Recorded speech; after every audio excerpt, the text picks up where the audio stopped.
আসসালামু আলাইকুম সবাইকে। আশা করি সবাই আপনারা ভালো আছেন। Welcome back to my channel it's নাউমিস কালচারাল ওয়ার্ল্ড। তো আজকে আমি করে দেখাবো সব থেকে ইজি উপায়ে সরষে ইলিশ। এটা সব থেকে সহজ উপায় হলেও কিন্তু এটার স্বাদ কিন্তু হবে অতুলনীয়। তো দেরি না করে দেখা যাক আমাদের সরষে ইলিশ রেসিপিটি। তো প্রথমেই আমাদের সরষে ইলিশ বানাতে লাগছে ইলিশ মাছ। আমি এখানে 4 টুকরো ইলিশ মাছ ভালো করে ধুয়ে নিয়েছি এবং ইলিশ মাছটা ডিমওয়ালা হলে কিন্তু আমাদের সরষে ইলিশের টেস্ট আরো ভালো হবে। তারপরে নিয়েছি আমরা লাল মরিচের গুঁড়ো, তারপরে আমরা নিচ্ছি ফালি করে রাখা কাঁচামরিচ এবং পেঁয়াজ কুচি, তারপর নিচ্ছি আমরা 1 টেবিল চামচ সরষে বাটা, তারপরে আমরা নিচ্ছি সরিষার তেল, তারপরে হলুদ গুঁড়ো এবং শেষে আমাদের লাগছে পেঁয়াজ বাটা। তো প্রথমেই আমাদের সরষে ইলিশ বানাতে হলে আমরা একসাথে মাখিয়ে যদি রান্না করি তো আমাদের কড়াইটা ফার্স্টে নিতে হবে। তো আমি একটি ননস্টিকের রান্নার কড়াই নিয়ে নিয়েছি। তারপর আমরা প্রথমেই দিব সরিষা যে বাটা করে রেখেছি সেইটা, তারপর আমরা দেব হলুদ গুঁড়ো 1 চামচ, তারপর আমি দিয়ে দিচ্ছি মরিচের গুঁড়ো, আমি দিচ্ছি 1 চা চামচ মরিচের গুঁড়ো। আপনারা যে যেরকম ঝাল খান সেরকম ভাবে দিবেন। তারপর আমরা দিয়ে দিব পেঁয়াজ কুচি এবং ফালি করে রাখা কাঁচামরিচ। কাঁচামরিচ ফালি করে দিলে এটার স্মেলটা খুবই ভালো আসবে।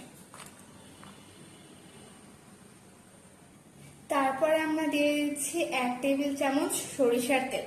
সরিষার তেলটা দেওয়ার চেষ্টা করবেন যাতে করে স্মেলটা আরো ভালো আসবে। তারপরে আমরা পেঁয়াজ বাটা দিয়ে দেব 3 চা চামচ।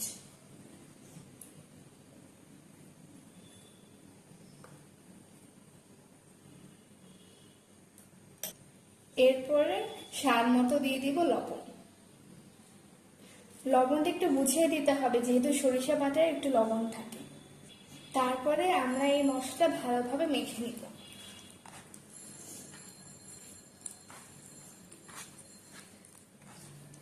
তারপরে আমরা দিয়ে দিব কেটে রাখা ইলিশ মাছগুলো।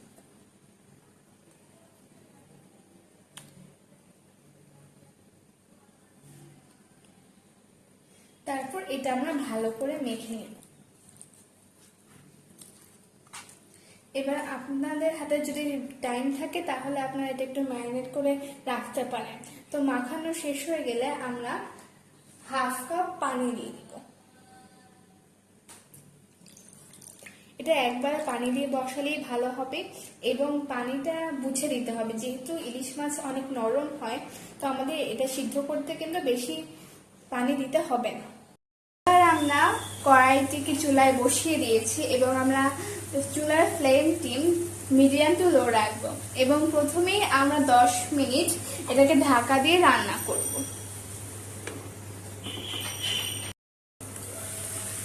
এবার আমরা মাছগুলোকে উল্টিয়ে নেব। মাছগুলো কিন্তু খুবই আলতো হাতে উল্টাতে হবে, না হয় কিন্তু ভেঙে যাওয়ার চান্স থাকে, আর ভেঙে গেলে কিন্তু সেটা দেখতেও সুন্দর লাগবে না। এরকম করে আমি আস্তে আস্তে সবগুলো মাছ উল্টিয়ে নেব। মাছের কিন্তু এখন অনেকটাই তেল বেরিয়ে গিয়েছে আর আমার মনে হয় যে ক্যামেরায় দেখা যাচ্ছে, এবং স্মেলের জন্য আমি আরো 2টো চিড়ে রাখা কাঁচামরিচ দিয়ে দিব। এবার কিন্তু আমরা আর ঢাকবো না, ঝোল আরেকটু শুকিয়ে আসা পর্যন্ত অপেক্ষা করব এবং গ্যাসের ফ্লেম মিডিয়াম টু লোই থাকবে। তো এই তো আমরা দেখতে পাচ্ছি আমাদের মাছ কিন্তু অলমোস্ট ডান। এবার শুধু সার্ভ করে দিলেই রেডি হয়ে যাবে আমাদের সরষে ইলিশ। আমি সার্ভ করে নিচ্ছি সরষে ইলিশটা। এই তো সার্ভ করা হয়ে গেল আমাদের সরষে ইলিশ। সব থেকে ইজি উপায়ে কিভাবে অল্প সময় করা যায় সরষে ইলিশটা সেটাই দেখালাম। আপনাদের যদি রেসিপিটি পছন্দ হয়ে থাকে তাহলে অবশ্যই আমার চ্যানেলকে সাবস্ক্রাইব এবং লাইক দিয়ে দিবেন। আসসালামু আলাইকুম।